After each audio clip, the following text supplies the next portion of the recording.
বাংলাদেশ গণতান্ত্রিক দেশ, তোমার গণতন্ত্রের চর্চা তুমি করো, বাধা দেই নাই, কিন্তু রবকে নিয়ে কথা বলবা, তোমার জবানকে আমরা চিরে ফেলবো। যেই হাত দিয়ে তুমি ইসলামের বিপক্ষে দাঁড়িয়ে যাবা আর কোনো কিছু সিগনেচার করবা, ওই হাত আমরা আস্ত রাখবো না। এরকম একটা অবস্থা তখন জমিনের বুকে চলবে। সাহাবাওয়ালা জজবা মানুষের মধ্যে থাকবে। উল্টা যদি হয়ে যায়, নবী উল্টাটাও বলছেন, ওয়াইজা কালা উমারাউকুম শিরারাকুম।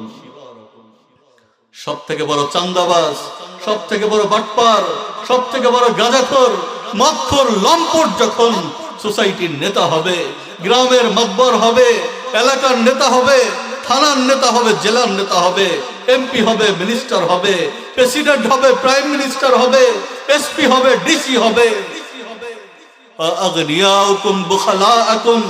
দ্বীনের কথা শুনলে ধনীরা দরজাই ওপেন করবে না, ইসলামের কথা শুনলে 2 টাকা ওইখানে দিবে না, গানের কনসার্টের মধ্যে দিবে। কি বলেন, আছে কিনা এরকম? ক্লাব আর মাদকতার উল্লাস যেখানে হবে ওইখানে দিবে।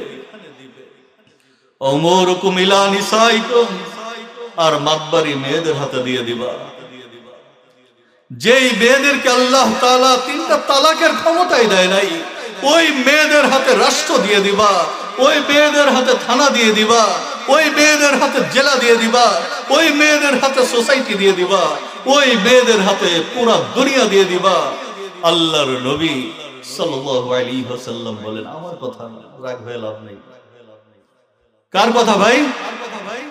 রাসূল সাল্লাল্লাহু আলাইহি ওয়াসাল্লাম। সবাই বলেন সাল্লাল্লাহু আলাইহি ওয়াসাল্লাম। আবু হুরায়রা রাদিয়াল্লাহু তাআলা আনহু থেকে বর্ণিত তিরমিজি শরীফের হাদিস, আল্লাহর হাবিব সাল্লাল্লাহু আলাইহি ওয়াসাল্লাম ইরশাদ করেন, দুনিয়া